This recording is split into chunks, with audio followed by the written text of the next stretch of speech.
Welcome, ladies and gentlemen, to the Downkirk podcast. I'm Ethan Downing. And I'm Robert Kirkendall III.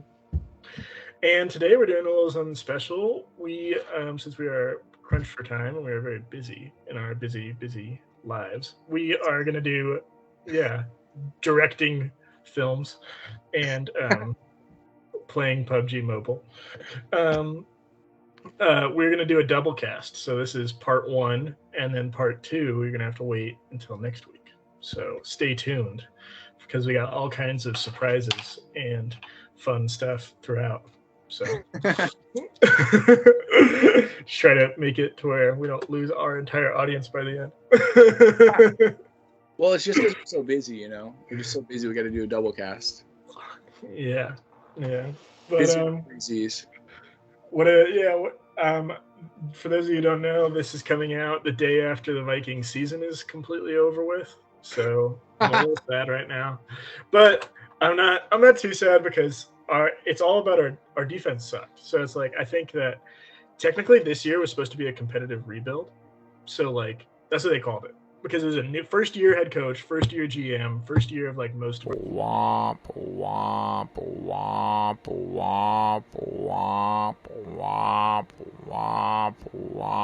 next year. Us, if we like beef up our defense in the draft and free agency.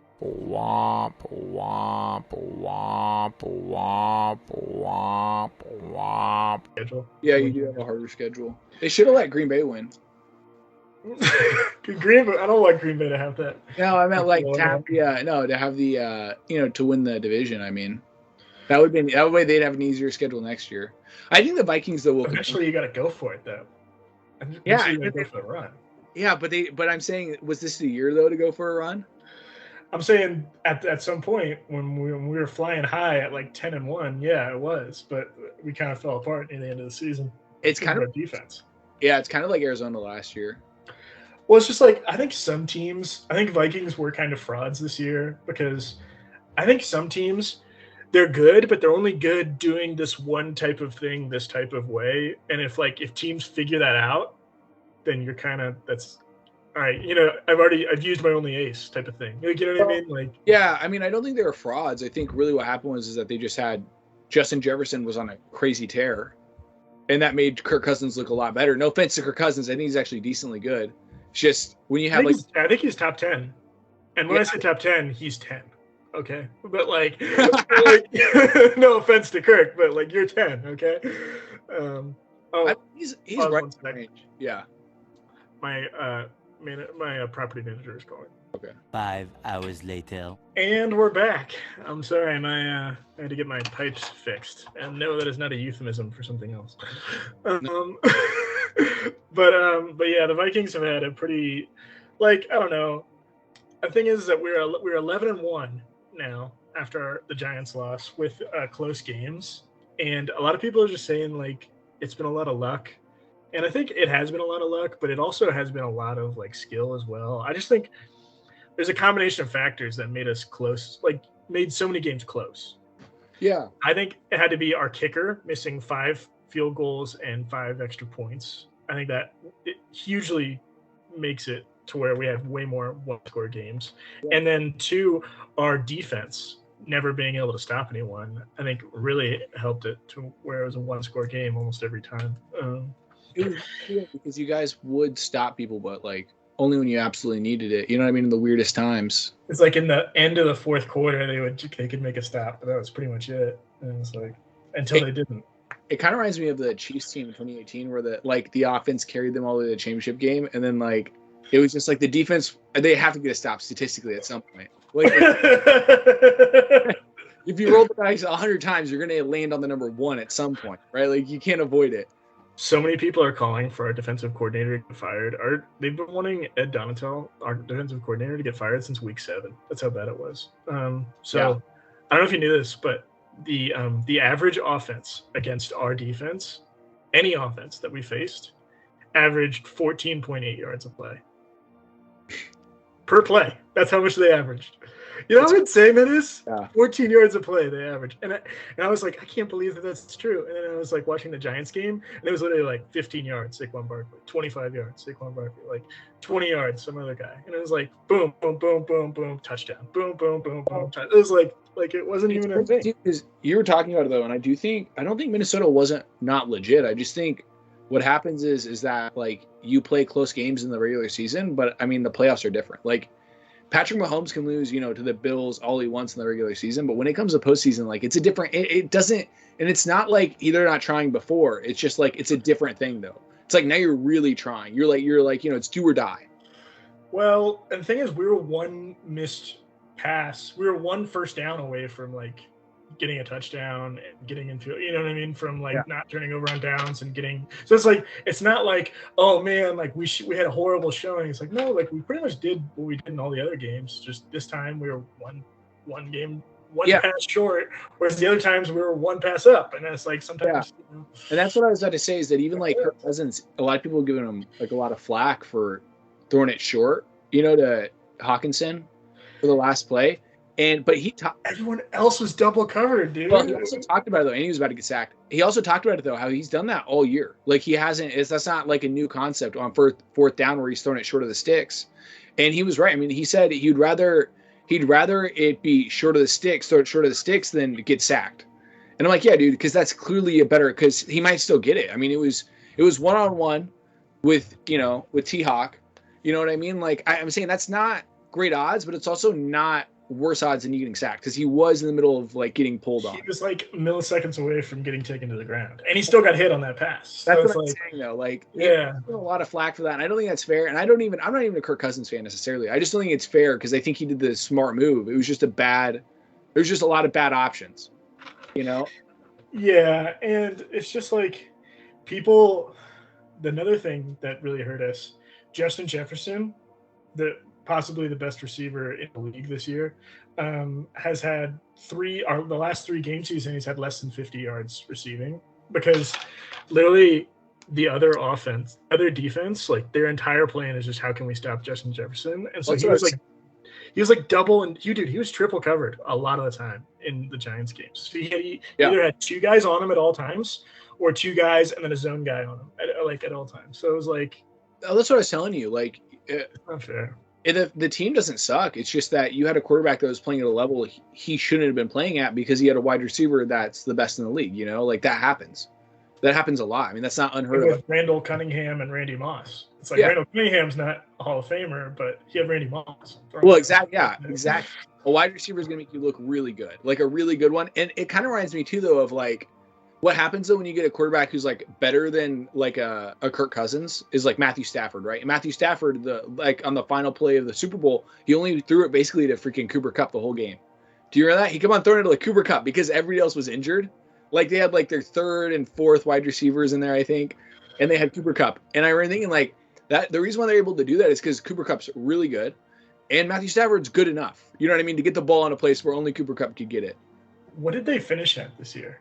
The Rams. Did they finish like 5-12 or something like that? But I mean, they did the worst. They've done the worst of any Super Bowl, any defending Super Bowl champion. They have the worst record ever. Yeah, it's not fair to them though because they literally it got a super team. Yeah. Well, no, but it got so bad in terms of injuries that they literally had to bring in Baker Mayfield, which isn't like I'm not saying Baker Mayfield's bad. I'm just saying when you have. I'll say he's bad. I'll say he's bad. I feel like Baker Mayfield is top 15. Like I think he's middle of the pack. I think he'll be in the league for a while. I just mean when you have to bring in a guy who was cut from another team because he was because he wasn't good enough. Like it's not traditionally not. And he's cut from another team because he's not good enough twice in a row. You know what I mean? He didn't get cut from the Browns. He got signed. He got traded, I think. But anyways, what I mean is the reason why he even got cut by the Panthers, by the way, is because his contract is ridiculous. That's why. He had like a crazy contract. Yeah, he had a crazy contract. So basically, they just didn't want all that cap on there. But but I'm saying literally, do you remember that game? He started 2 days after he got signed. Like they said, it was a day after he had gotten signed. He hadn't even met everybody at the organization yet that he was supposed to meet, and he's already playing a game. And he ended up throwing that game-winning pass to Van Jefferson, and I mean it's just crazy. Like that. I mean, I don't know. I really I really respect Baker Mayfield in that way. Like he's definitely a competitor. Even when he's not like at his best, I think he's a really competitive guy, and I really like that about him. But it's good to be competitive. Yeah, he's a bit obnoxious though. I will say that. Dude, have you seen the video where he gets picked up by the Nickelodeon like claw? No.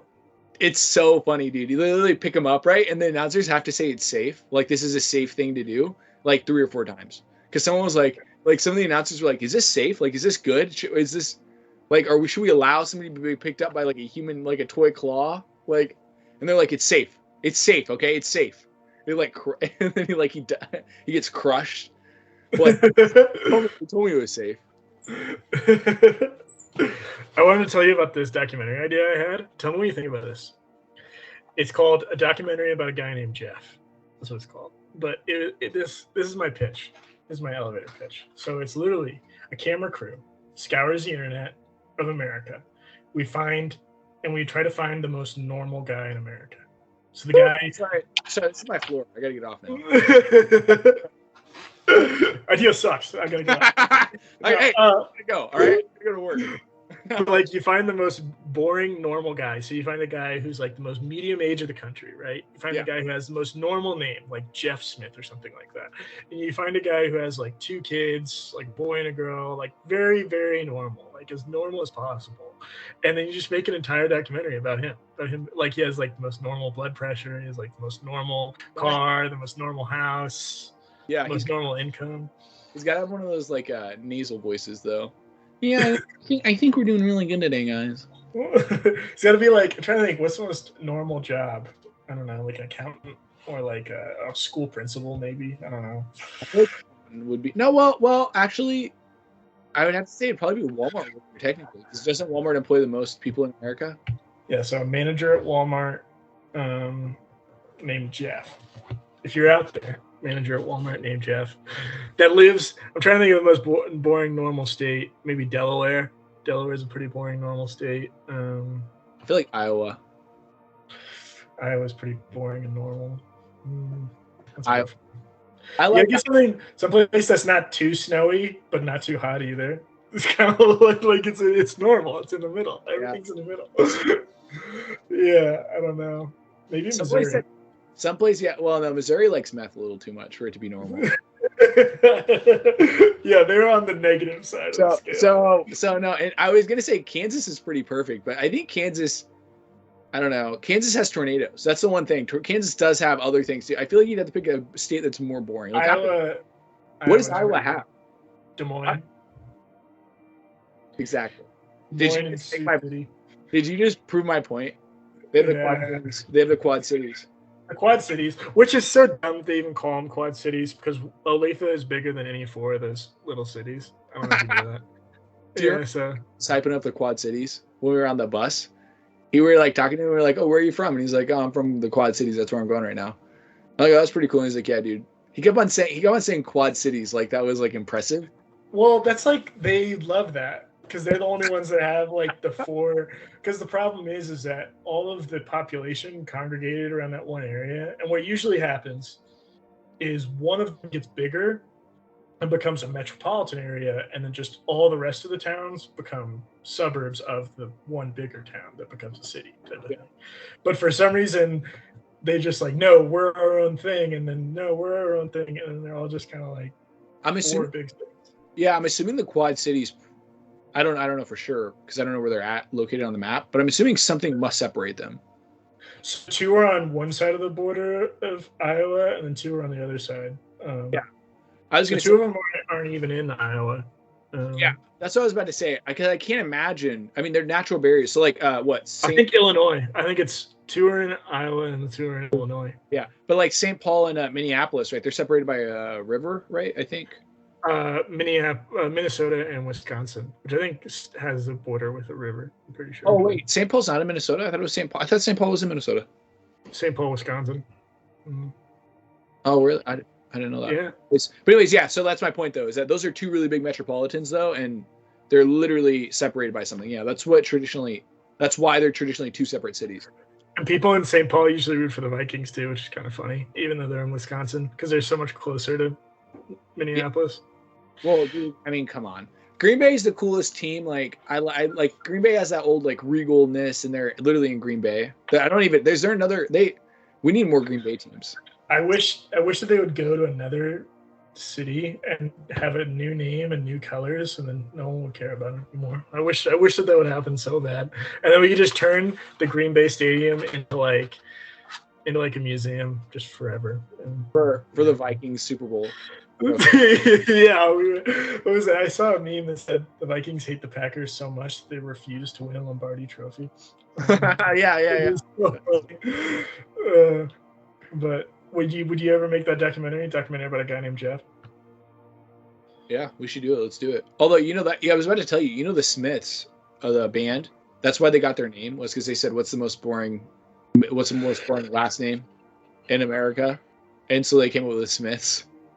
None of them have the last name Smith. Yeah, none of them. That's the one. That's pretty cool. But I always thought it would be cool to have a band where everyone has the same first name. Because how often do you get it to where you get a bunch of people with the same first name? The Johns. Like the Ethans? Yeah, the Johns would be cool. But then would you still consider it the same?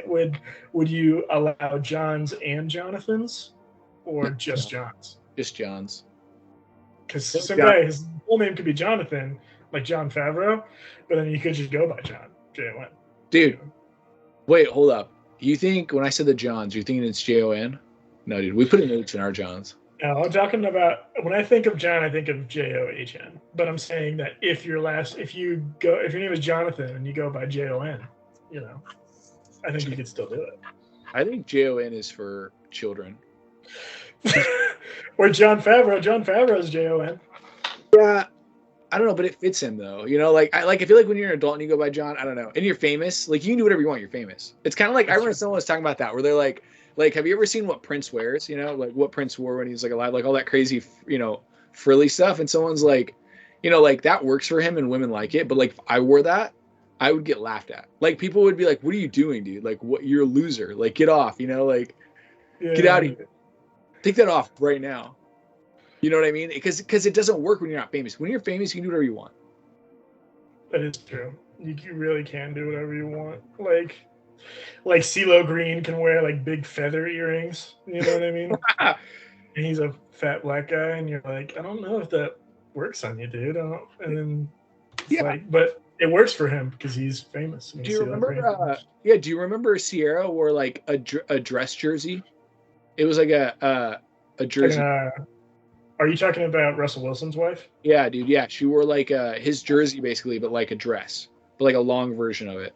Was it like modified to look like a dress, or did it start out as a dress? No, it started off as a dress, but like it looked like the jersey kind of. Like it had vague qualities in common with the jersey, That's cool. But what I'm saying is she could do that. Like if I wore that around, I mean, obviously I'm a guy, but if a girl wore that around that wasn't Sierra, you'd be like, why are you a Russell Wilson? Like what are you doing? I don't. Well, she's also worn his Super Bowl ring too.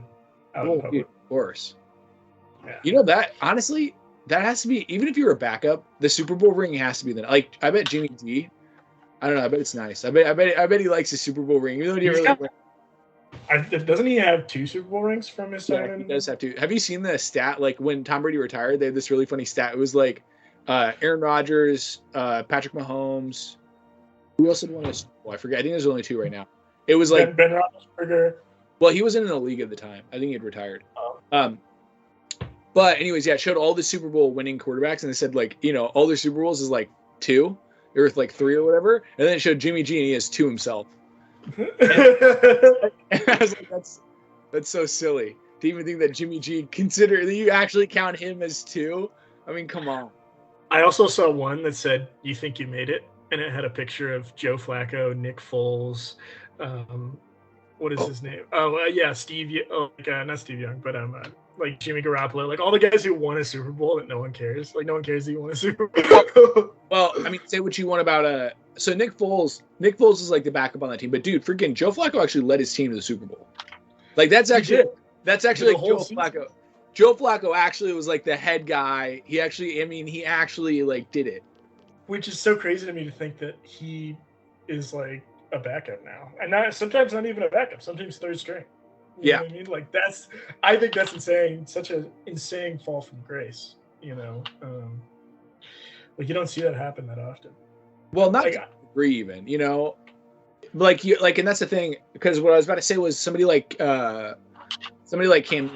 I think his fall from grace was like kind of predictable because as you get older, you get slower, and a lot of his game was based off of speed. You know, he really only had that one good year. I mean, he's had other years where he building up to that though, he was really good too. Like building all the way up to that, it's not like he came out of nowhere and you're like, where did this guy come from? That was his second year. No, that wasn't his second year. That was like that was his fourth year. That was like his fourth or fifth year in the league. Oh, was it? Yeah, he had won Rookie of the Year his first year. And then after that, he had done like, again, he was top like 10. I mean, pretty much top 10, top 7, you know? He wasn't like 10 out of 10. He wasn't like Kirk Cousins number 10, right? He is, I think one of his biggest downfalls is that he's like one of the most self-absorbed quarterbacks that's ever lived, probably. Like, I mean, I really don't, you know, you say that, but I really do think that like just the fact he was at that high level shows that he wasn't as self-absorbed maybe as he came off. Because I think somebody like Russell, what's his name? I can't think. Jamarcus Russell was clearly much more self-absorbed than like any. I mean, come on, the guy. It sounds like he was just lazy. I don't think he was self-absorbed. Yeah, that's what. Okay, but why was he? I mean, he's getting paid millions of dollars, and he didn't even do any. I mean, they would hand him. They'd hand him a DVD case with no DVD in it, and he didn't even bother to check to see if the DVD was in it. It's so crazy to think about the difference in like how you look at things, because like right now, the job I have at the pest control company, you know, like I really need the job. And so, like, if they ask me to do something, I want to make sure it gets done. I want to, like, double, triple check. I'm going to be like, okay, like, I can't lose this job. It's such an important job. But then, like, he's getting paid $70 million. And they're like, hey, can you watch a DVD? And they're like, you guys will just lie about it. Like, you know what I mean? Like, really? You're getting paid $70 million. You're not, like, there's not a little bit of you that's like, don't mess this up. Don't mess it, like, don't screw this up. Like, there's not a little bit of you that's like, I'm gonna do everything I can to like keep this job, keep the money for him. You know what's even worse about that situation though, and that's why I think it's self-absorbed quality about it, is that like he wasn't just bad, it's that he just didn't care. Like he literally had hey, you're paying me money and I'm not gonna do anything. I'm not only people said about Jay Cutler. People said that about Jay Cutler. Jay Cutler was actually good though. Jay Cutler may not have done a lot, but he's stayed in the league for a long time. He took the Bears to a Super Bowl. Well, no, he took him to the NFC Championship game, I think. Not a Super Bowl. They went to the Super Bowl in like 2010. Remember that? They didn't, dude. No, they didn't go to the Super Bowl. That was Green Bay. They haven't gone to the Super Bowl since 06. 06? 06 was when they went. Who was their quarterback then? That was Rex Grossman. Why have the Bears can't figure it out, man? They've had 100 years. They've had 100 years, and they can't figure out that you need a franchise quarterback to win championships. Well, they no, can't figure that out. No, it's what I told you though. It's because the game has changed. Like, they had a franchise running back and they won the Super Bowl easily. I mean, maybe the greatest team ever. You know what I mean? Because he's also one of the greatest running backs of all time. Yeah. I mean, well, what I'm saying is like, you don't always need a franchise quarterback. Like in the era where they were really good, you didn't need one. So like now though, it's crazy to think that they still haven't gotten one though. Like, because I'm saying like they've had enough time. Like since then, you know, like and before then, like who is the quarterback who won in '85? That was I want to say, for some reason, I know it's not. I want to say Jim McMahon. The fact that we can't even know his name. He's on one of the greatest teams that ever lived, and he's the quarterback, and no one knows his name. Okay, I could name other players on that team. Right, but that's William Perry. Yeah, dude. Well, also, dude, you have that one dude, Mike Singletary, who's like, no, is it Singletary? I can't remember what it was, but one of those dudes was like this the whole game. I'm not even joking, dude. Whenever dude, I remember watching footage of the 85 Bears, and you see this one dude who's like linebacker, and he just like his eyeballs, dude. I could see him like through his like mask. No, the defense I loved as a kid was always the Steel Curtain, the Steelers 70s team. The guy with the missing front teeth. Yeah, I think it was Jack. What was his name? Jack Ham. I think it was Jack Ham. Dude, can you imagine that? There's a dude with no teeth across. Oh my gosh, that's so awesome. I mean, he said he didn't even mean for that to be an intimidation thing. He lost it. He got his teeth like elbowed out on a play, and so he had to get them surgically removed because like they cracked. Because sometimes when your tooth cracks, it cracks way up into the gum, like it cracks. So they have to like take the whole thing out. So that happened with both of his front teeth, and so he would just he had a retainer, like one of those dentures that had like just 2 teeth on it, and he would put that in whenever he wasn't in the game. And so right before his snap, he'd take it out because he couldn't wear it while he was there. And I was like, oh my gosh, dude, that's so insane. Go ahead. There's so many things in football that don't exist anymore, like the barefoot kickers. There's no barefoot kickers anymore. Yeah. Well, I was gonna Like- say, though, was the thing that really is funny to me, the teeth thing. We were talking about hockey. We talked about hockey many times. There is nothing more intimidating than somebody not like having missing teeth, because it's like, they don't care. What are they going Not to caring at all. What are they going to lose? They've already lost their teeth. Like, they're already a step below. Yeah, they're already a step below what normal society. How many times do you see somebody with a missing tooth? Like anywhere. Like it's so unusual. You might see like here, 1 or 2, but I'm saying dudes have like the first 4 out. When I see them, I'm always like, I don't know, but like if me and him get in a fight, there's almost nothing at risk for him. He's already lost his 4 front teeth. Like he's already all in. He's already committed so much more than I could ever commit. Like if I'm saying if in order to win the fight, I have to lose my 4 front teeth, I wouldn't fight. That's what you have to sacrifice to win this fight. I'm saying I'm already down, right? Do you get what I'm saying? Because I'm saying he's already sacrificed more than I've sacrificed. Like he's already, you know what I mean? So bad. Oh my gosh.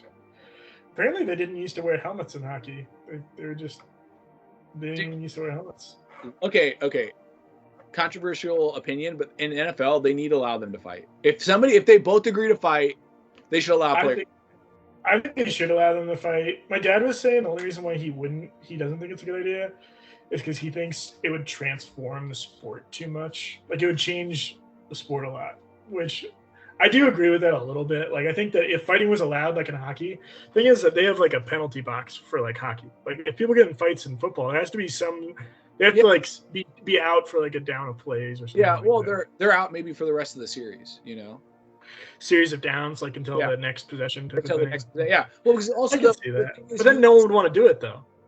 Well, that's not necessarily true though, because I mean, you saw how because what's his face and freaking Courtney Sutton, I can't think of his name. It was just funny. He's more famous. Andre Johnson and Courtney Sutton literally got kicked out of the game after they beat each other up. I mean, that's the most violent fight I've ever seen in football. Are you talking the Browns Steelers match? No, that's Miles. That was a bloody fight. No, the fight against it was Texans and Titans. I'm saying that's the most like the cornerback kept on getting on the wide receiver's nerves. So they literally just duked it out. But I'm saying they already missed the rest of the game after that. You know what I mean? Yeah. Oh wait, really? Yeah. Oh man. So what I'm saying is like it's not like players what would change, and this is the thing too, because I'm saying both players would agree. Players like Justin Jefferson aren't going to go at each other. Is everything good, by the way? Yeah, I heard banging. Sometimes you hear banging on the second floor. Someone's getting shot and murdered, right? You're like, yeah, everything's good, Someone's like, help, please, help, anybody. I don't know. I'm sure they know what they're doing. I'm sure they're shooting a movie next door. That would be so funny. But no, I'm saying like what I think would happen is that you'd get players like low-level players would go at it with like other low-level players. Because the thing is, dude, again, Brady would never fight anybody, right? Like that's not going to happen. Mahomes is big enough to not big enough in that sense. I'm saying he cares more about the game than he cares about fighting. But I'm saying I think everyone there wants to do everything they can to like play and make stats and like get contracts and stuff like that. Like everyone wants to get their receiving yards up, get their tackles up, get their sacks. Like everyone wants to like. But I'm saying have bigger stats. I'm saying a couple of guys though. They're gonna want to They're gonna. And there's gonna be coaches who are like, this guy's not good for anything except. So let's send him in for this one. Okay, let's pull one play. Yeah, let's put Johnson for the fight. You know what I mean? I know. What I'm saying is for real. I'm saying that's what they do in hockey. They have like an enforcer, a dude who's just there to hit people. Yeah. The goons, like that's what the movie Goon was based off of. That's what I'm saying. Like I'm saying that's what would transform is that you'd have a couple of players that are meant there to fight, right? Like they're there to get a fight going. Like that's their only job is to get a penalty. Like they're there to like really make Aaron Donald angry. They're there to take a punch from Aaron Donald, so Aaron Donald will get out will get taken out for the last possession. The NFL rules on taunting and on unsportsmanlike conduct make me feel like I'm watching a children's game. Like you're saying Devontae Adams, if he disagrees with you and like calls you the F, like says the F word or something, do you think like he shouldn't be in the game? Like this is a man's sport. People are getting like collarbones like ripped out of their skin. Like people are like literally getting taken away in ambulances. Like I think it's okay if they want to curse at you or want to like throw a punch every now and then. I don't think it's like the worst thing in the world. Like it just makes it seem like the refs are like just so, Well, like, you know what I mean? yeah, the refs. I don't know. No, I get what you're saying. The refs. It seems like sometimes the refs have to be like pampered too. You know, like, well, here's your latte, sir. You know, like it certainly does sometimes. One time I saw a player get ejected from the game, completely taken out of the game. You know what he did? He took his like towel, the towel that hangs off your waist sometimes. Yeah. He took his towel and just threw it, not at the ref, just in the direction of the ref. It was like it missed the ref by like 10 feet. But it was like he just like, oh man, screw you. And then he like sent him out of the game. And I'm like, dude, really? Just because he threw a towel in your direction. Like, I get if he like lays hands on a ref. But like, dude, come on, man. Football, the problem with football is that I think sometimes it tries to pander to like a certain group of people. Like it's trying to be like everybody's sport, right? Because it's America's favorite sport.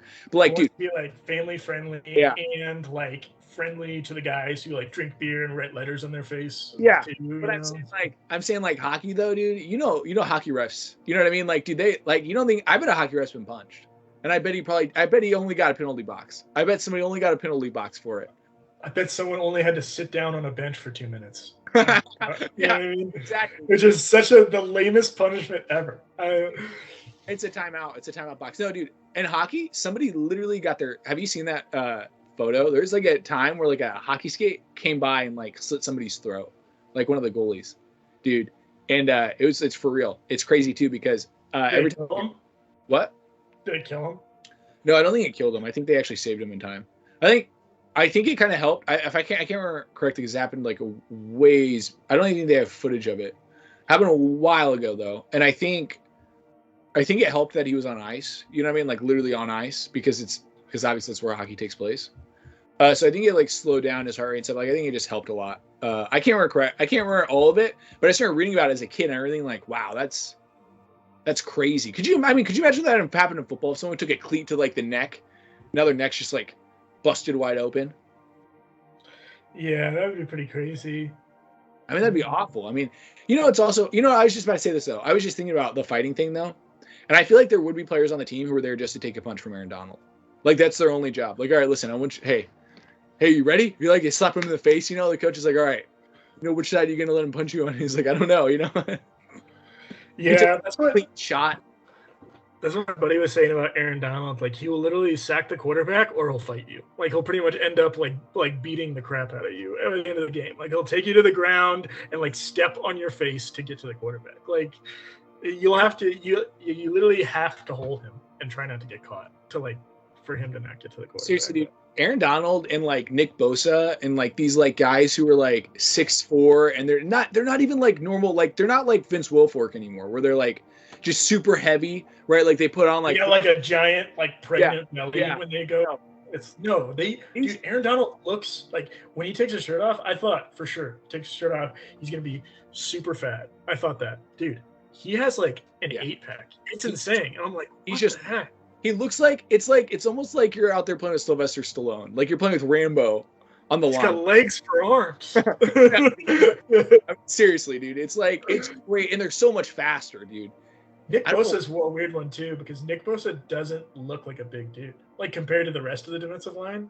Like, yeah, he looks like almost trim, like skinny almost. Yeah, and he still gets to the quarterback. He's just so good, dude. It was Josh McDaniels was talking about that, how Nick Bosa will do like. He's always what's the word he says? He's always doing like moves. He's always doing like moves on things. So like he was walking up to like the hand sanitizer and he was doing like a swim move. I'm like, yeah, dude, because that guy is like, I mean, moves for days. I can't even imagine being the guy like on the line and like, all right, this is who I'm guarding today, You're like, please, okay, like you know what I mean? And the dude's like swimming and then he spins, then and you're like, it's like trying to maintain or contain the Tasmanian devil. Right, like you can only do so much before he starts. He turns into a tornado and starts tearing stuff up. Yeah, it's pretty funny. Have you seen the video by NFL Throwback about every team's logo and helmet? No, I haven't. Dude, you should watch it. It's like an hour long because they go over each team and like the history of each one. The LA Rams have had the most logo changes of any team. Really? And then can you guess the one team to never change their logo even a little bit? Green Bay. No, because dude, the Green Bay G has only been around since the 60s. But no, it's the Texans because they're the newest team. Oh. They never finished it. Okay, dude, come on. That's it. Which is weird. I don't like because they kept saying, "Oh, it's a change," but like literally, they said the Panthers logo was a change. If you look at the Panthers head versus the new Panthers head, it's literally just the light blue outline on the bottom is like a little bit thinner on the other one. So I'm like, and they consider that a change. I'm like, that's not fair. I cannot believe you even just lowballed me with the Texans. Like the Texans, yeah, okay, but Houston, in my opinion, I've always thought, and I know they're not technically, I would say the Houston Oilers, though. I mean, the Houston Oilers and the Houston Texans. I mean, I know they don't have their records because technically those are the Titans, but I'm saying they really should. They really, I've always been a big believer in keeping records in the city. You know what I mean? Like they really should, because I don't think it makes any difference. Well, that's what they do with the Browns. They do it with the Browns. That's what I'm saying. It doesn't make any difference to the city. Like, why you think the Titans care that they were the Oilers? No, they don't. Well, I mean, they like they like being a team that's been around since 1960, not a team that's been around since like I don't know whenever they moved, like the 90s. And also, yeah, it would be different if they were the Tennessee Oilers, right? Like that would be another difference. Because I was just thinking, yeah, if they kept the Oiler thing, then it would be like, okay, that's a little bit. At least if you kept the colors, the logo, you know. Yeah, well, that's what I'm saying though, because you look at like the Rams. I mean, the Rams have always been the Rams. They've been in what? They've been in L.A., St. Louis, and then one other place, right? So Cleveland, L.A., St. Louis, L.A. They were the Cleveland Rams initially. So that's what I'm saying though. They've been everywhere. So like, but the Rams have always been the Rams. Yeah, they've always been the Rams. But yeah, I don't know. Even then, if they changed their name though, it's like the Bears used to be the Decatur Stollies. Like the Lions used to be the Portsmouth Spartans. So there's a lot of teams that have had a completely different name, completely different city. Like the Cardinals used to be the Morgan Athletic Club back in the 1800s before they were even. Well, they've always been the Cardinals though, because the Cardinal red uniform. But they were just the Morgan Athletic Club though. That's because they were the first team though. That's because they're they were literally before teams existed. They were a team. And do you know that the only reason why they got the jerseys they got is because they needed a jersey with an M on it, because they were the Morgan Athletic Club, and those jerseys were maroon from the Maroons. It was like a team that was called the Maroons, and they were maroon, and they had an M on it. So they're like, oh, we'll just take these. And they didn't like it because people thought they were faded uniforms, so they said, yeah, it's not faded, it's cardinal red, and that's where it came from. Dude, that's so funny to think about. Like, they went to Goodwill, and they got a couple jerseys, and then... Everyone was poor. Like when you look back in history, like almost every reason why something was done, it's like, oh, we didn't have money, like we were starving to death, so we had to get this, and that's why this is called this forever. And it's like when you look back in time, it's like I remember thinking like different stories about like my grandma being raised in the Depression and stuff, and she's like, oh, why didn't you have that? And you're like, oh, we didn't have any money. It's like I feel like almost every story goes back to we didn't have any money. You know what I mean? It's funny to think, yeah, because I mean, you think about like. Yeah, dude, there was something like that. Cheeto Puffs. Do you remember talking about Cheeto Puffs were created, where the guy like... You said it was like from a corn manufacturer. Yeah, corn manufacturer thing, and then it would shoot out this like this weird debris because the corn, it would want to chew up the corn for like cows or whatever to create like cornmeal. Well, it was like feed. Yeah, like feed. Yeah, right. And then, but this thing, the machine was like there was something it would have to shoot out a byproduct. It was this like weird gooey stuff that would shoot out. It was so hot. Yeah, it was waste. It would shoot out though. It wouldn't shoot out, but it would come out though. And it was this really weird stuff, and this guy fried it up, and then he fed it to his family. To his children. He fed this machine's poop to this family and didn't say anything about it. Yeah, we're going to eat machine poop today. And you have to eat motor oil again? My brother Johnny just died from drinking too much antifreeze. Oh my gosh, dude. Good God, what are you going to give us now? Is there a weirder creation story for like food? I'm trying to think of another weird one. Oh, dude, how did Chitlets? Do you remember Chitlets had a weird one? I know potato chips had a weird one. Potato chips was one where the guy ordered a baked potato, but he wanted it thinly sliced because he wanted a thinner baked potato because you cut it like long ways. Yeah. So he's like, I'll show you thinly sliced. And so he like thinly cut the potato like a bunch of times, put it on a fryer, fried it, and gave it to him. He's like, what are you doing with that? Like as like a joke thing. And then he's like, actually, these are amazing. And then they started making them from there. I think that was in England. Dude, what if every origin story had like Like it was just like oh yeah, let me show you something else. You know what I mean? Like had that like snappy wit to it. Yeah. Well, I mean, even the creation of hamburgers, like it was just ground beef on bread. That's pretty much what it was. I mean, it's like such a basic thing. Chitlets, if I remember correctly, chitlets when they were telling us about it in South Dakota, it was that What like even is that? is that like a breath mint? No, a chitlet. Remember, it's the stuff that we had at South Dakota. That meat. Chislic. Oh, Chislic. Yeah, because chiclet is. Well, that's the podcast that I messed up this whole time. Yeah, Chislic. Well, what was the origin of Chislic? What did the guy say? No, he said it was basically like they would sell all the meat except the Chislic, and then so then the farmers would just basically use it because they just eat it because it was still good meat and it wasn't anything like odd. So just scraps of meat left over from the butcher shop type of thing. Yeah, and then they would just eat it, and then it ended up becoming like really popular. And I was thinking like that's about right. Well, my uncle, who's from South Dakota, when we were watching the episode where Guy Fieri went to that restaurant that we went to in Sioux Falls, and there was another restaurant he went to where it was a Chislic sandwich, and dude, the upsetment, like the rage that they had, it was on the sandwich. It was like, so because I get it because the whole point of Chislic is you eat it with a little tongue and you dip it in your sauce and then you eat the meat. If you put it on a sandwich, now it's just basically a pulled pork sandwich. Now it's just a ground beef sandwich. It's a steak and cheese. No, it's not pulled pork. It's pretty much a steak and cheese sandwich. It's more like a McRib.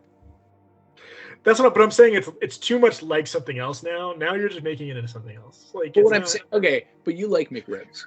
You like McRibs. I do like McRibs, but I'm not gonna call it Chislic. I'm not gonna call it. No, but Chislic is different. Chislic is different. Chislic is. Here's the thing. I'm just saying you could, dude. That's like if you say, "Oh, I throw a piece of watermelon on it with a piece of bread and I call it a sandwich." It's just like a hamburger. But I'm like, no, it's completely different because it's a piece of watermelon. That's not a good thing. That's not a good example because if there was already another dish that had that exact same thing, then you'd be making it into that other thing. What I'm saying, what I'm saying is that okay. It's not a novel idea to put a piece of meat on a piece of bread, right? Like that, you do that with everything. It's not an original. That's what I'm saying. It's not an original thing. So, all right. Imagine this. Imagine if I was making a hot dog. I'm the inventor of a hot dog, right? And corn dogs are already a thing. But I'm like, hey, you know what we should do to make this hot dog even better? We should wrap it in corn and put it on a stick. And they're like, you just made a hot dog. That already is a thing. You can't just do that. That's pretty much what they're saying with Chislic. You just do a sandwich. But corn dogs are popular.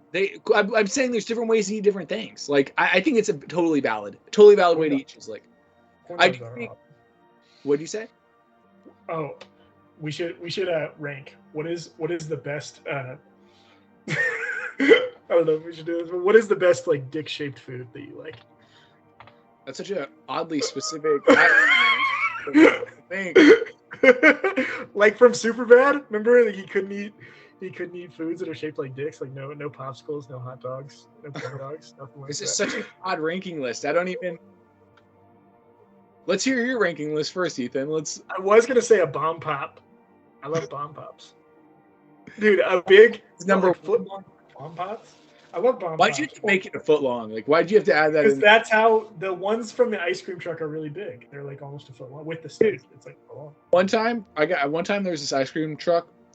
I'm not joking. This happened. Me and my friend, we like pulled together a couple of money, like a couple of dollars, and we're like, hey, what can you give us for, like, because we had heard like if you ask them for something, right, you can get stuff off menu, right? So we're like, hey, what can we get for $10? And so he's like, all right. He took it, right, and he gave us this like really strange concoction. I don't even recall what it was. Dude, ice cream trucks most of the time were just pre-packaged. No popsicles and stuff. This one was odd. This one was pre-packaged, but it was very odd, right? And I remember at some point, my mom asked me if we were on drugs, like after we had it. Now, obviously, that was probably just because we were kids. But I remember like having it with my friends and like, I don't know, there was something different about it. Like what was it? I can't even remember. That's what I'm trying to say. Like it was just like something about it. It was like this popsicle it was like kind of like a push pop, right? But it was bigger and it wasn't like wrapped. Like it was like, you know what I mean? Like he had added like crunchy stuff to it. Like he had done his own little thing to it, But if it's in a package, then he didn't do anything. No, it wasn't in a package. It wasn't. That's what I'm saying. It was already opened. Oh, okay. It was like that's why I gave him $10. Wasn't that that was the part where he adds in the stuff? I do. He gives us cocaine. No, I wasn't drugs. I think what it was. I think what it was is that I think he was Mexican, and I think he just probably like dipped it in like some sort of hot sauce or something. Like he did something like that, because they really like they put a lot of spices in like Mexican candy and stuff. Yeah, which I don't know. Like I hate it when people eat spicy things that are just spicy for no reason. Like if it's so spicy that like your mouth and your tongue and your esophagus are all on fire and they're burning and like it's just like a challenge to see if you can finish it. Like you're not tasting anything. It's just can you finish it? That's I think I like spicy a lot. I like spicy foods a lot, but I do agree with you. Like there is a limit to where you're like now it's not about the flavor. It's just about it's a dare now. You know what I mean? Like, can I spray pepper spray in your mouth and can you eat it? Like, you know what I mean? Like, pepper spray is not even that hot actually. Well, it sucks when you get it in your eyes. So you're saying if I took Tabasco, like hot, spicy, like hot sauce, and just went like that in someone's eyes, it'd be the same effect. Would suck. But I'm saying in your mouth though. I'm saying in your mouth though, it's not that bad. Like Tabasco's not that hot. It is all about your eyes and your nasal. That's what I'm saying, dude. If you get anything on your eyes that's hot, it's gonna suck. Like if I were to walk up to you and squirt freaking ketchup in your eyes, it'd still suck. Like that's not even hot at all. It's the most mildest sauce you can imagine. That's a bad example. No, it's a good example. You don't think if I got ketchup in your eye it would mess you up? Cold refrigerated ketchup? No, I don't think it would mess me up. I think I'd wipe it from my eyes. It would be like spraying mayonnaise on my face. Have you never gotten soap? Have you never gotten soap on your eyes? Well, soap, it has like antibacterial. It has like things that kill germs. It's like acids in it. And ketchup has stuff that breeds germs. Ketchup is awesome. Don't you dare just. Okay, hold up. You know what I love? What? Mini corn dogs.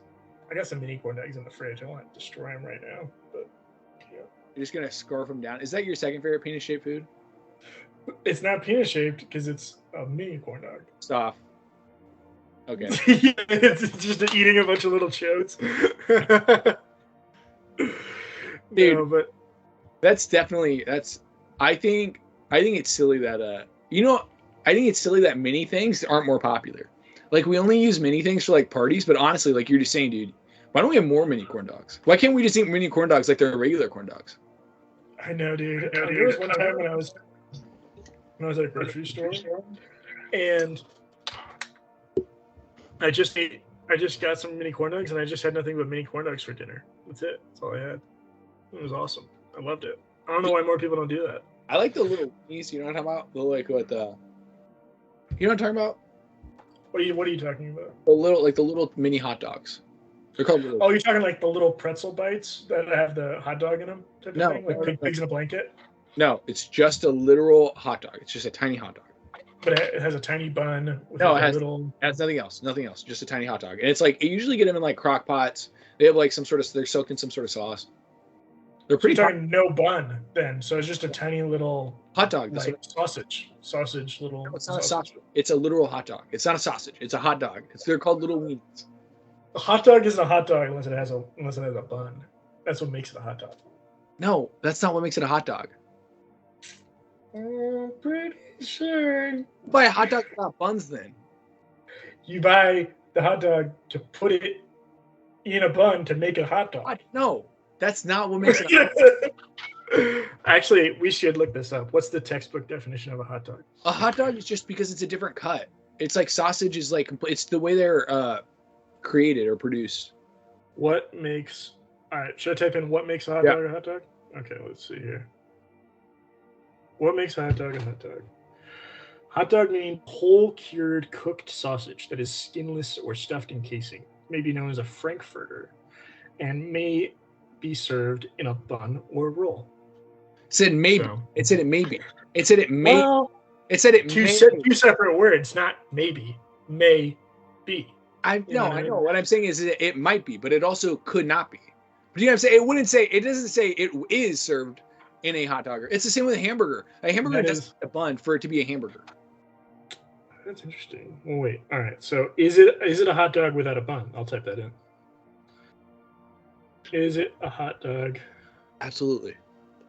Without a bun. Without the.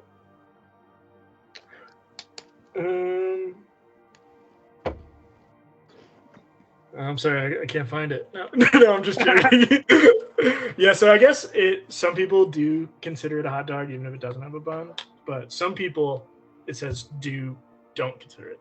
If it doesn't have a bun, some people don't consider it a hot dog. So it's kind of you could go either way. Oh man, my Wi-Fi's not working. I don't know. Yeah, I don't know what has happened. I guess it's a draw. I don't. Oh, damn. Man. But no, dude, it's definitely a hot dog. I was just thinking though, how much could you deconstruct a hamburger before it's a hamburger? Like, do you know what I'm saying? Like, if you made, like, for instance, no, it would have to have bread for a hamburger. I think that's fair. I was about to say, okay, but then what is hamburger? Like the meat patty by itself, they just call it a hamburger meat. Hamburger meat. They call it, but they call it a hamburger though. They do call hamburger meat. It's like in thing. It's like, you know what I mean? But that's hamburger. But yeah, a car door is not a car. Okay, here's a good example. Here's a good example though, right? Hamburger Helper has no hamburger in it except the hamburger that's in it, right? You know what I'm saying? It has no burger part to it. But then it added the helper to make it something completely different. No, dude, hamburger is the meat itself, right? But what I don't think it is. I think because ground beef is also used in meatballs. You know what I mean? Swedish meatballs, spaghetti meatballs, but they don't call that hamburger meat. Because that's a different construction, though. You know, also whenever meatballs were never called hamburgers because they're in a bowl shape. That's like kind of.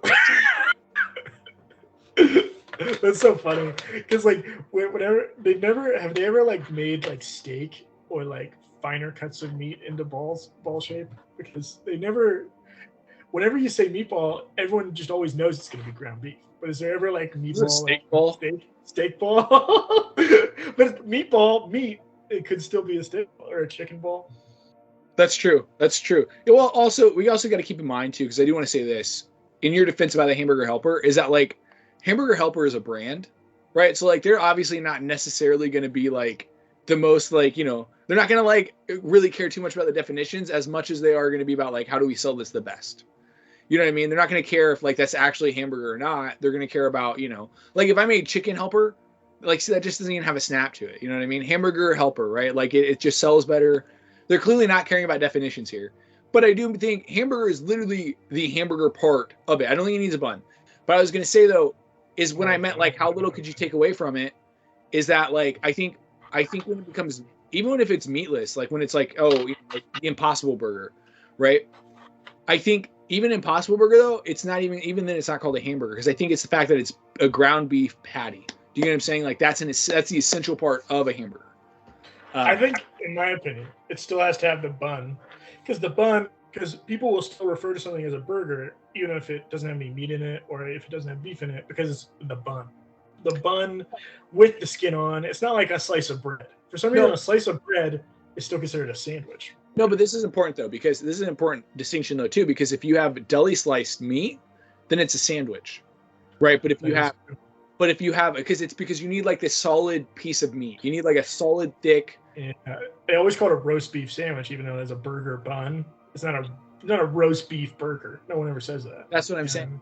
Exactly. That is true. That's only with like deli meat though. You know. But my point was with that is that like the worlds are colliding. A chicken sandwich versus like which they do call it a chicken sandwich, right? If it has a burger bun. They still call it a chicken sandwich sometimes. Sometimes they call it a chicken burger. I've heard that before. Really? Yeah. So I think it's like the thing is like how much can you take away from a deli sandwich to where it's still a sandwich, and how much can you take away from a burger to where it's still a burger? I think they kind of collide in the roast beef sandwich because they still call it a sandwich because it has a deli meat, but it could also still be a burger because it still has those. I don't think it's a burger because of deli cut. I think it's the meat. That's what I'm trying to say though. My point with that was that the meat is what defines the burger, is what defines like the sandwich or whatever you're going to call it. Because then if you had a hot dog burger, right? I've heard of hot dog burgers where they basically take a hot dog and they make it into the shape of a burger. It's not very good. I was going to say, I wouldn't imagine it being very good. But anyways, my point is I've heard of them doing that. And, you're right, because I did want to make a pizza burger where they have two little pizzas as buns. That would be really awesome. Delicious, by the way. Oh, dude, I've wanted it to be good, but I've never had a good one, because it's always either the pizza's not that good or the burger. It's like Well, it's like a musical movie. It's like most of the time the movie's not that good and the music's not that good. You know what I mean? It's like they're both kind of just all right. You know? well, no, that's because you have to either focus on both or you focus on one, and then you know what I mean, right? That's Like the problem. either the burger is great and the pizza part's not very. The problem is that pizza has to be kind of large for it to be. You know what I mean? If it gets to where it's that big, that's the size of the pizza. It's hard because it's going to be almost all crust. I think the issue is right is that like I don't know because I think pizza doesn't need to be large to be good. I think pizza it just needs to be cheesy. It needs to be bigger than a coaster. I know. I think pizza. That's what I'm saying. I think the problem is that like what they need to do is the way they're cooking it. The way that they need to cook it, they're cooking it like little individual pizzas. They need to cook it as a big pizza, and then just take slices from it. Do you get what I'm saying? Oh, and take like a circle cutter and just go like that. And, dude, now we're cooking with gas. Now we got a business opportunity. That's what I'm saying, though, dude. Seriously, no, because you imagine. Because I'm saying that's what makes a pizza good. It's that like first bite. You know what I'm talking about? Like at the end of the triangle, and you bite into it, and you just, oh man, dude. I had pizza in Pittsburgh when I stopped by there. Actually, when I visited you the first time in North Carolina, and we were going through Pittsburgh, you know, on the way back on the bus, and it was. Oh my gosh, dude, it was so good. The way that like, and it was like one of those pieces, you know, that's like made from one of those like cheap vendors, you know, but they got the big slices and you got like the paper plates. Dude, you know they have pizza vending machines now? What? You should look it up. Pizza vending machines. They're pretty Pizza awesome. vending machine. Where like you type in what you want and it'll make the pizza right there in the machine. That's crazy. Are you serious? Pizza vending machine. Let's see here. Images. Go to images. Yeah, dude, look at that. You can get a pizza from the pizza vending machine. It's pretty crazy. There's a few different designs. I'm not gonna lie, they are gigantic. What if the pizza vending machine is just like a guy, like a slave, like in there, like a guy they stole a guy from Italy and they chained him up in there. He's like, I want to see my family, and he's like, make a pizza now. They come by every few days to like change out the bucket, and you got your pizza, and there's and the pepperoni spells out, "Help me." Help me. Yeah, 911 on the pizza. Honestly, dude, it doesn't look awful, but it also doesn't look like great. Not, some things you need in a restaurant. You know what I mean? I will say this. How long does it take to make? Because I'm saying like that'll really depend on what I think about it. If you're telling me they pop, I don't know. If it poops it out in a minute, I'm not. Well, the thing is that to cook dough on like evenly, you would need like 15 minutes. It's almost impossible to cook it quickly. Well, have you seen those new? They actually these new. I saw this. It was like a brand new stove. They can cook pizza in like a minute, but it's because it goes at such a high temperature. And I always try to explain to people, okay, like, yeah, it can cook pizza at a minute and it'll be like good to eat. But like, I don't know, like something about cooking something at a minute. It's like when you microwave something, right? Like, I don't know if there's anything that I've learned is that if you want to eat good food, if you want it to taste the way it should, right? You don't go the fast way, right? Like you let it cook for 15 minutes. If it says 15 minutes, you don't pop it in the microwave and do 5. Like there was this one comedian, Bert Kreischer, he was talking about this pizza place, which I wrote it down right after he said it because it's in Rome. One of these days, I want to fly to Rome, just eat a slice of pizza, and then fly back. No, but I really do, because this pizza place sounds great. It's called Pizza Tonda, and this guy makes this like amazing pizza, and he said that Bert Kreischer said he was willing to invest like $100,000 for him to make a location in America because of how much he loved it. And the Italian guy is like, it's the oven. The oven is 200 years old. And it has 200 years of pizza aroma and like all kinds of like, and I was like, oh my gosh, like the oven plays so much into it, like a brick oven, like something about like, because like you can never truly like deep clean a pizza oven, if you think about it. Yeah, you know what I mean. It kind of is what it is. Well, you could. There's something about that, like that history to the oven that like I do think adds flavor. I mean, it's the same with a book. If I were to give you a book that I kept for 10 years, there's going to be like there's something different about the book that since I've had it for 10 years than it was when I first bought it. You know what I mean? And I think that's just how things are. That's how objects are, you know? And I think it's really cool, though, because pizza ovens, that's not, dude, what if, I was just thinking that, what if he's like, it's in the oven, you know? We cremated, you know, my grandfather's family. We've cremated people, you know, in that oven for This years. oven was used by Mussolini during the Holocaust. That would be insane. I'd be like, that's why it tastes so good. He's like, oh, really? He's like trying to pull the pizza out of his mouth. Oh. I thought I saw a phone in there. There was this one that did you ever watch the H3H3 channel on YouTube? I haven't. No. But there was a guy on there, Ethan Klein, and he had this one thing on Reddit where you can like post and people will trash you. And one of the things was that, oh, they should bake them into like a Papa John's pizza. And then he said, not even the Germans could build an oven that big because it was so fat. I was like, that's so mean. He's like, oh my gosh.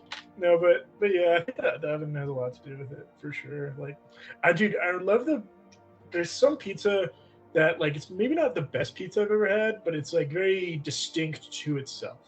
You know what I mean? Like it's very like you know that pizza is that pizza, like Papa John's or like the original pizza place in Kansas City in Overland Park. Like that chalky, floury back that it has on the underside of it is so like distinct. The way you talk about it though made it like chalky is not the word you want to use when you say pizza. I know, but that's kind of how it is, though. It has like you get like flour in your hands. I would say grainy. I would say it's grainy. You know what I mean? But you know, the back of that pizza is so different.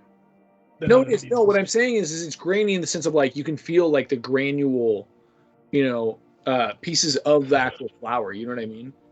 Yeah. You feel like you're LeBron James, you know, chalking up. Yeah, definitely. That's how I feel. You just used the word chalk again. I'm telling you. I'm saying, but you wouldn't use the word chalky though. I think chalky specifically is like, I don't know. I don't want to eat pizza that's chalky. What's another word that you'd be like? Someone said, "Oh, that pizza's really." I would eat it if someone said pizza was sweaty. Like it was sweaty. I think. Yeah, dude, the pizza was really lumpy. You should try it. Like pizza had AIDS. That pizza was sexually unprotected. That pizza has 4 children that he hasn't taken care of in 5 years. Dude, do you remember that pizza? Do you know that pizza we ate at Chicago? And that like they had like the little drive up there, the little pickup window, and you order the pizza and then they give it to you. Dude, that was cool. I like pizza places like that.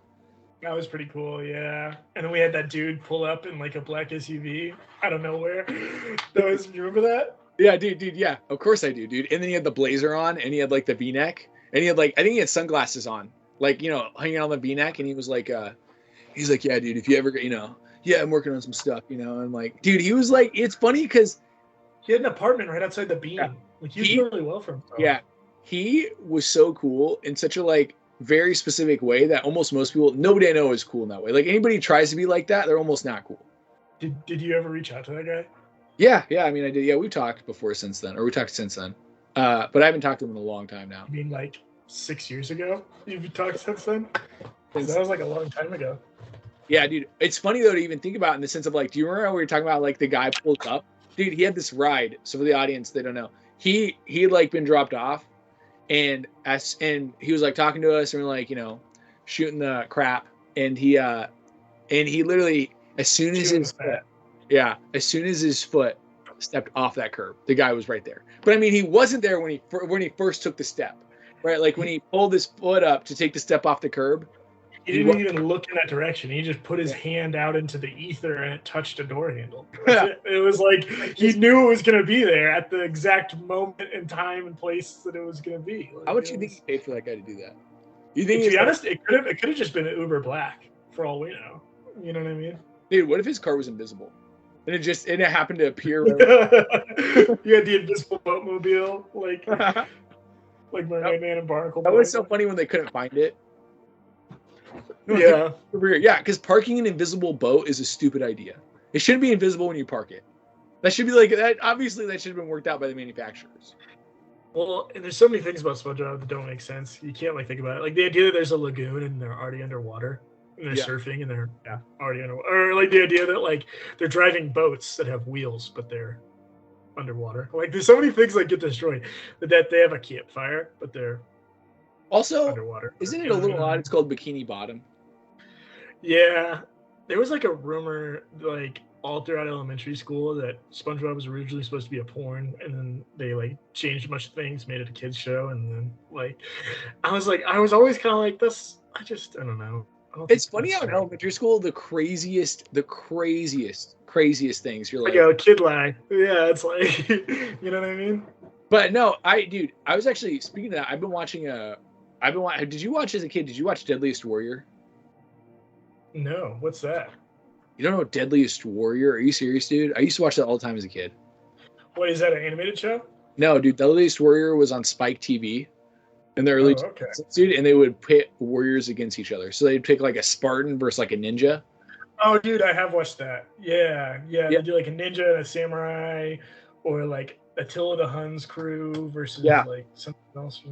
Versus like some like Chinese, I don't know. It's a warrior though, right? Is the point? It's a warrior, dude. They did one. I was watching one where they did they did a vampire or a zombie one, and they brought in like experts. It's hard to be an expert on something that is not fantastical and not real. It's not real. Like the guy, one of the experts of the one of the vampires was like, you have to keep in mind that a vampire is about 6 times the strength of like a professional athlete. He's about 6 times the capacity of a professional athlete, right? And the guy, if that's what you want to just make up right? About the guy commenting on it, the guy I was watching, the YouTuber I was watching, he was commenting on it, and he goes, I mean, okay, I guess if that's I mean, you could just say 100, like where nobody can prove you wrong. Like they don't exist.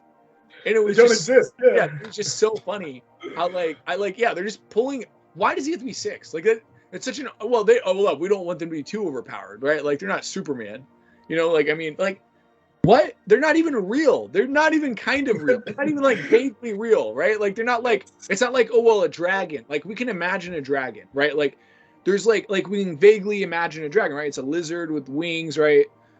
But I mean, a vampire, we don't have no precedent for a vampire.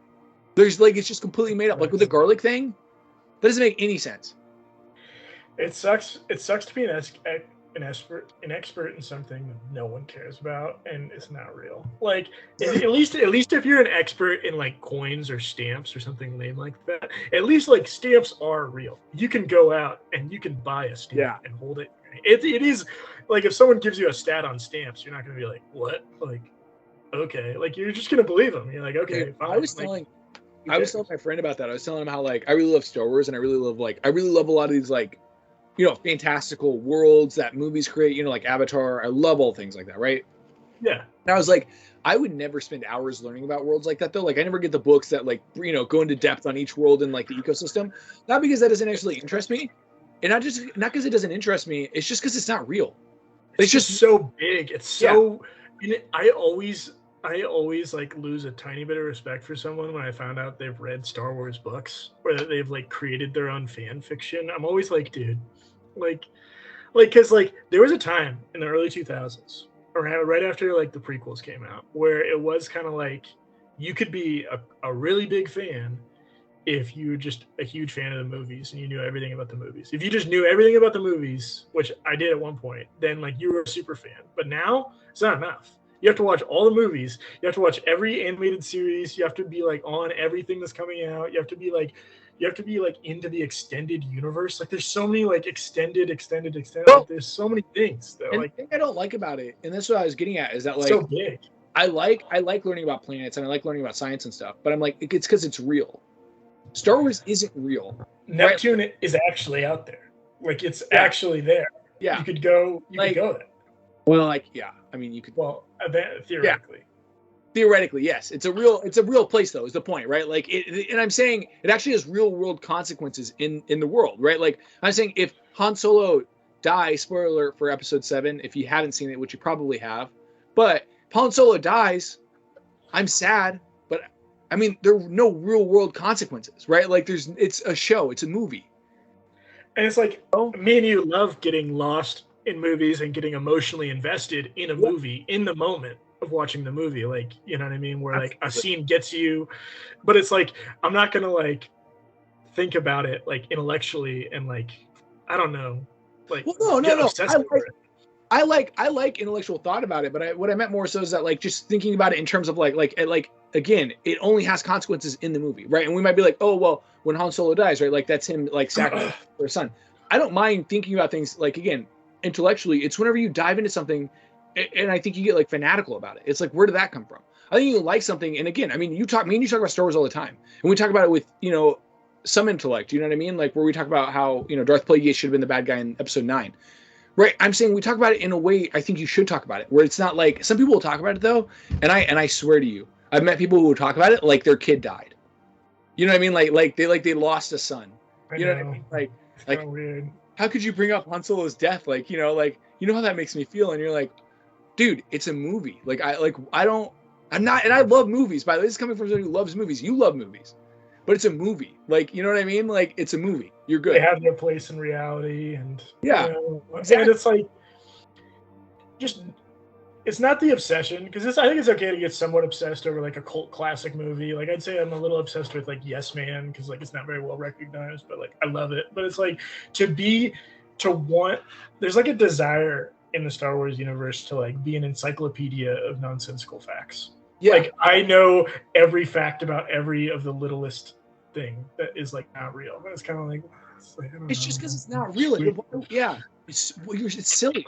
Like you could write a book on Star Wars, but like it's not real. It's like you know what I mean? Yeah, it's kind of like when people like you find out like people have like learned like you're like well I learned this new language. I learned this language that's from Star Wars, and I'm like that language doesn't exist. Like someone invented it, like every other language. But like you and 11 other nerds can talk to each other. This is actually not real. That had nothing. And I it's fine if you want to do that, but like it's just silly to me because it's like major in Klingon. I don't know if you knew that. That's kind like of a major. It's kind of cool in the sense that it's a major. It's silly though in the sense of like somebody's gonna get a job. Someone thinks they might get a job after like college with that. I don't know what happened. Like I majored. They won't hire me at Denny's because I was majored in Klingon. It's like such a funny thing to like. I would major in it if I could just blow money like that. You know what I mean? Or I could just, that'd be cool. That'd just be a fun, hey, I have a degree in Klingon. You know what I mean? But I'm saying to like base your life, like this is my future in Klingon. One of the worst, most like nonsensical majors I've ever heard as well is art history. Because most of the time to be an artist, you have to just have an art degree. And art history is not like about teaching art as much as or about like learning art. It's more just about like the history, like painters. Like you learn about painting. I don't know, but I think history in general is a positive degree. I mean, that's what it is. It's just emphasis. Like you can't get anything with it though. You know what I mean? You do realize there are art teachers who teach history, right? There's art history teachers, but it's such a niche thing. Like 90% of the people who get art history. That's an actual job. That's an actual job. There are many people in the world. I was saying of like the rank of like usefulness, it's near the bottom of the usefulness rank for sure. I don't know. I feel like any art degree you could say that about though, right? And I mean a filmmaking degree. Poetry right? major. Yeah. Well, I'm a filmmaking major, right? And I mean, I would say in terms of degrees of usefulness, I mean, it's probably has to slide in like the lowest ones. Now, granted, the world the way it is with media and stuff is like growing, but I mean, it's not. Yeah, usefulness. I mean, because the most useful would be like in the top would be like hunting degree, if there's even a hunting degree. Like something that's more like, off the grid degree. But I mean, like, no, the most nonsensical is definitely Klingon because there's only probably one college in the world that teaches it. And that dude already has that job. Right. The dude who teaches the 5 teachers that got that degree already teach it. And now, you know what I mean? And now there's not any openings for any other job for you to teach Klingon. That's the only way you get a job. Another useless one, which I don't even know if we need to talk about, is gender studies, which I don't even know what that entails, really. But that's like a popular one that people are majoring in now. I don't know. I think it's interesting. I don't know. I think a lot of those college degrees, they teach them because you just become a professor, right? Like, I mean, how many degrees? There's a lot of them, like poetry. I think a lot of them, it's like it doesn't matter what you get a degree in. It's just, do you have the sheet of paper? Here's your job, type of thing. From a lot of it. Yeah. Well, actually, too, I want to say this about like some of those science ones, or not even science, social sciences, like gender studies, or because I was a minor in sociology. Yeah, sociology. I was a minor in sociology, psychology. Some of those, philosophy is another one. I don't know if you knew this, philosophy is actually one of the top 10 highest earning degrees. And I think the same goes with all those other degrees where they'd be higher earning than you'd expect, because what happens is that you basically just go on to a business and you become like a consultant. You know what I'm saying? You could run your own consulting thing. That's what a lot of people who get philosophy degrees end up doing. It's something not even in their degree category. Like, would you need a business degree? What did you say? Wouldn't a consultant's like tell people what to invest in, tell people how to No. There's different kinds of consultants, though. That's what I'm saying. A consultant goes all the way around. I mean, dude, on Spike TV, because I'm watching those Spike TV shows, they have consultants who just talk about the randomest stuff. Like they go, they're like, yeah, I mean, I remember they had a consultant on there. It would do. I mean, do you remember Mansers? They're talking about, dude. Mansers was the craziest show ever. Dude, they had one for Mansers, but they had a consultant on there for like about sound. He was just a sound consultant about how much, like what it would take, how much, how high you had to turn up your radio to get women's clothes to blow off. I'm not joking. That was a Manser. That was Mansers. It always had to do with like taking women's clothes off or making women horny. Like that's what all the Mansers was. Like, how many RPMs would you have to rev your engine for like a woman to get like revved up? You know what I mean? It would be like, and they'd try to like quantify it, and they'd give you real numbers. No, they'd literally be like, this much. This is how much. This sound guy literally was like, well, it would actually take this amount of decibels, right? And he's like, unfortunately, though, it would kill them in the process. And I remember, yeah, kill them, but they'd be hot. But their clothes would be blown off. They were alive when you started. Hey, they'd be dead, but you'd get to see their tits. Like, yeah, I mean, like, come on. It's like ridiculous that show even existed. You know what I mean? It was always on at like 1 a.m. too. Like when it was. I remember always being super late, right? Like it was always like, it always felt like that shit you shouldn't watch. You know what I mean? Like it was the show you shouldn't watch. That's why you felt that way. But what I mean is that, dude, I'm sure a couple of those people who have sociology degrees are in like weird areas like that. And also, dude, there was this girl I met who actually what her degree was in map making, which seems like such a useless degree to some extent, not in a mean way, right? But it's actually a very useful degree because somebody has to make these maps that show statistics. Like it's an actual job that actually pays really well because you have maybe you have 1,000 people in that degree, right? But the thing is that if that job has maybe 10,000 jobs, I'm saying you're gonna get multiple jobs. You know what I'm saying? Because map making actually is pretty important, especially since you could get government jobs with it. You know what I mean? Well, you measure usefulness of a degree versus like the amount of people that have the degree versus the amount of open jobs there are in the market. You know what I mean? It's like the amount of art history teachers there are versus the amount of people that get an art history degree, or the amount of like poetry jobs there are versus like poetry majors. Yeah, well, I feel like well, I don't know, poetry's not really you can't quantify jobs like that. Like that you're like the amount of YouTubers to the market. No, I mean I feel like there's ample space.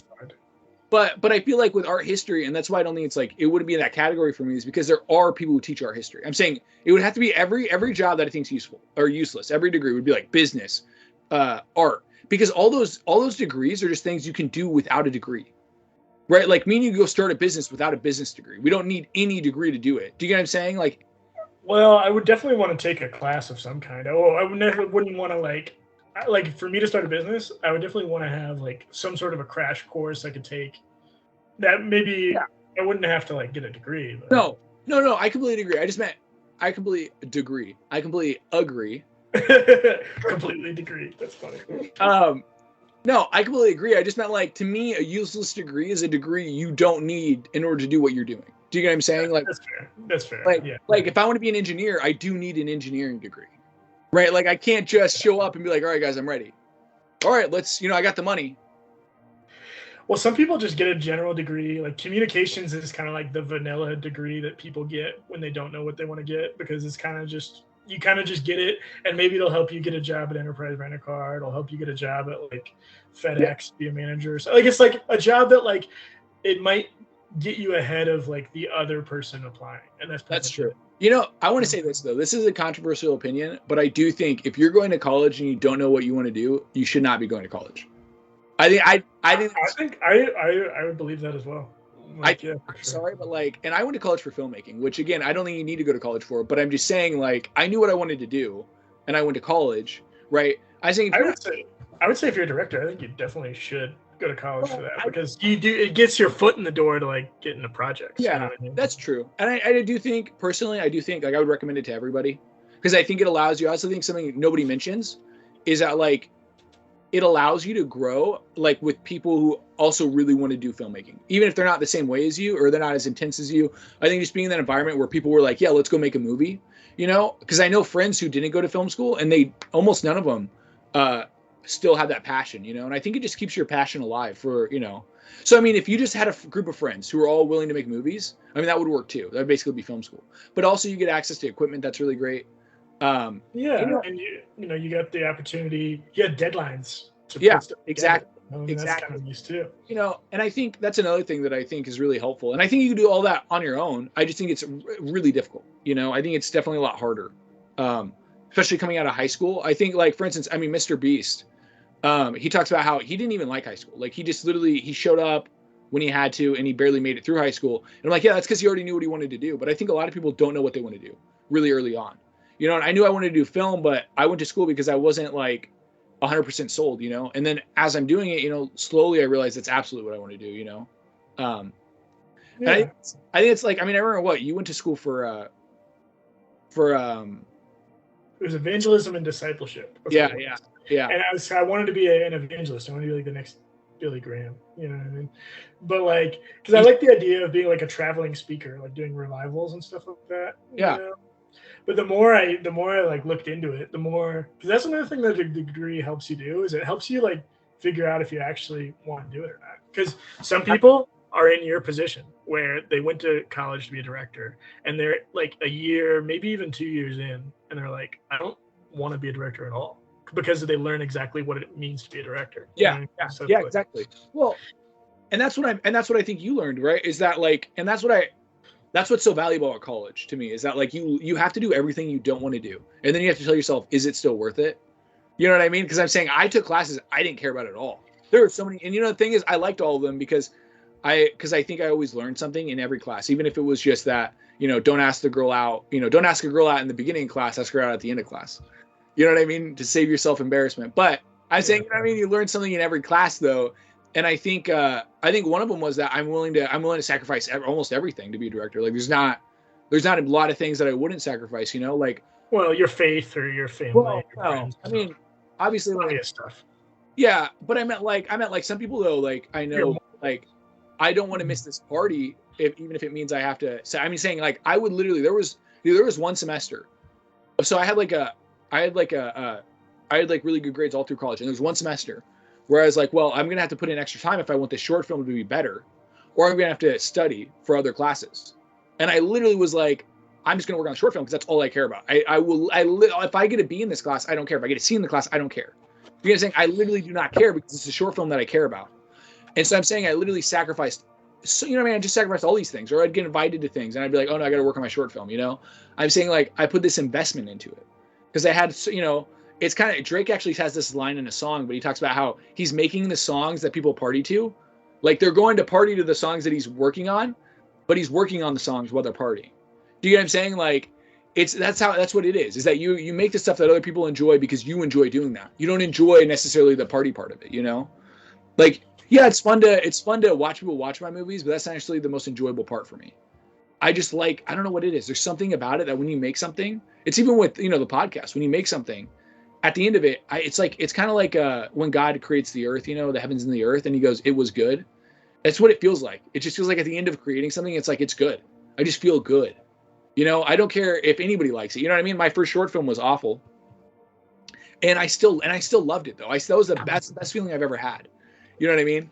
And you're talking about that one, For a Minute There, I Lost Myself? Yeah, For a Minute There, I Lost Myself, right? Nobody liked it. I actually lost people I knew who were like, yeah, we should make a movie together. They saw it and they said, yeah, I don't want to be your friend. I'm not joking.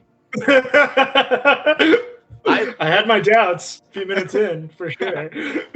No, but like, literally, you know, it's a process. It's like you have to respect the process, you know, and you have to put in your time. You have to eat your vegetables before you can eat the steak, like all those cliches, you know. Definitely true. That's what I mean, though, but I found the thing is at the core of it, I just found this satisfaction that existed, you know, so much more than anything else in my life, you know. So much more than anything else, but what I mean is like in terms of work, in terms of career, it was so much more than anything else in my life, you know. And I think in that way, I don't know. I mean, I think that's what you found with comedy, you know, is that's how you feel. For sure. I think this is definitely a good launch pad for that, for both of us to like be involved in entertainment. But we should move on to our hidden gems segment. Oh yeah, for this for sure. podcast. Let me look at the list real quick. For part one of the double cast. For part one. This is the first half of the double cast. Let me see here. I'm gonna have to roam around for a movie to pick. Yeah, let me see here. I've been obsessed with watching movies that begin with numbers. I have so many number movies. Let me see here.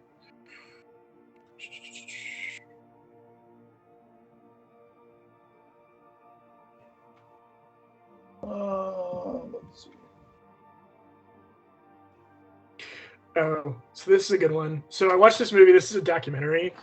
It's actually available on Tubi if you ever get the chance to watch it. It's only an hour long, but it's called The 50 Worst Movies Ever Made. And it was going over those movies I was telling you about, like really bad movies from the 50s, 60s, and 70s. Yeah. Yeah, you had one by Dustin Hoffman that didn't do very well, but Dustin Hoffman was really? In one of the movies. That was in, yeah, I forgot the name of it. It was like Ishtar, I think. Ishtar, yeah. Yeah, that was one of them. But it's a really good movie, and it goes over all the different like awful movies, and it's fun. And it's like most of the movies that were really bad, they were really bad. Like they were so bad that like they wouldn't make most people's list because a lot of people just haven't seen them. That's how bad they were, type of thing. That's funny. I think some of those movies though get misunderstood. Like for instance, I've seen multiple times, many times, the most worst movie of all time, which isn't The Room, the one that everybody always calls Plane 9 from Outer Space. I think people call it the worst movie of all time. I think it's slightly unfair to it because I do actually like it as a movie, but I think Birdemic 2. You said Birdemic 2. Yeah, really Birdemic 2 is my least favorite. But I think also people don't realize that like a lot of things went against Ed Wood in the movie, meaning like the way that it was framed in the camera that he used ended up actually having like they ended up expanding it, the frame, and so like. In different ones that we watch now, you can see like the boom mic and stuff. But when he was actually making it, the boom mic actually wouldn't have been in the shot. So do you get what I'm saying? Like it was just because of the way that we have modern technology now. I think the only existing copies or something like that happened, right? To where it would change the aspect ratio. And now all these things that would be on the side that you wouldn't have seen, now you're seeing in the movie because, you know what I mean? Because his movies weren't highly preserved or highly thought of. Wait, how could you see something that wasn't captured by a phone? No, it was. What I'm saying is it was, but what I'm saying is that they expanded it. So he had like a certain aspect ratio he wanted it in. Right. And so then the releases that we have of it isn't in that aspect ratio. So we see things like the boom mic. Do you get what I'm saying? Because normally the way you shoot it is you put the boom mic right above. So you put it right above the frame where you want it at. Right. So I'm saying, so then you would see it if, you know what I mean? If you didn't crop it. But and so that's what basically happened to some of those because you could see it in the shadow. You could see the shadow of the boom mic. Because they didn't crop it very well, they didn't crop it like they don't because again his movies weren't highly thought of, so they weren't highly preserved. So like a lot of things that he wanted to do, he couldn't. I don't think he was able to do because he didn't have the money. So really, what it comes down to is he just didn't have the money to do. And also, Bela Lugosi died when he was in the middle of making it, so he had to he literally had to use that scene over and over of him like walking around because that's footage because he told the producers he would sell a movie with Bela Lugosi in it. And so I just don't feel like it's very fair whenever you think of all the things that went down. Like The Room to me is absolutely everything it is, right? Like The Room. Some movies just suck, and there's nothing good about it. That's what I mean. That's The Room. The Room is just. I'm saying The Room had $6 million. They shot it on video and on film, and it still sucked. Which is so crazy. All right, but list your hidden gem before we. So the hidden gem I got right now, I'm gonna say is only yesterday. It's an anime that I really like. It actually it's English dubbed, but they have Daisy Ridley is the female. It's about basically she just remembers she goes out into the country to pick cotton or something like that, rouge, and she's just basically like living. She loves country life because she's so sick and tired of city life. And she just relives her fifth grade year at the same time. So she has all these memories from fifth grade. And I really love it because I just think it really captures that way that you feel as a kid. Like, I don't know. I remember like the way that the disappointment sometimes you feel when your parents say things to you, you know, that they don't mean to be disappointed. Like, they don't mean to make it hurt you in that way. But like, I remember the mom in one of the scenes is like, she basically, the daughter comes home and is like, "Hey mom, I did really good on this paper. My teacher even like posted it so everybody could see it. And she said it was the best paper in class." right? And then the mom saw that she didn't eat all of her food, and her mom's like, well, I wish you'd eat all your food rather than just be, just have your paper be better than everybody else's paper. And it was just such a like mean moment, I think, in the scene. But the movie just really captures that sense of, I think the reconciliation that you have with like your childhood, and the way that you kind of grow as a person throughout all of that. So yeah, it's a really beautiful movie though. Sounds kind of sad at parts, so maybe it's really beautiful. It's really beautiful. Okay. I think you would enjoy it. I think it's a little slow though. I don't think you would. I think that would be the one part you don't like about it. But I do. It's really happy. You trust me, you'd like it. If you watch it all the way through, I think you'd like it. All right. Sounds good. All right. Anything else for our listeners? Any final thoughts? Well, I hope you enjoyed the first part of the Doublecast. The Doublecast, yeah.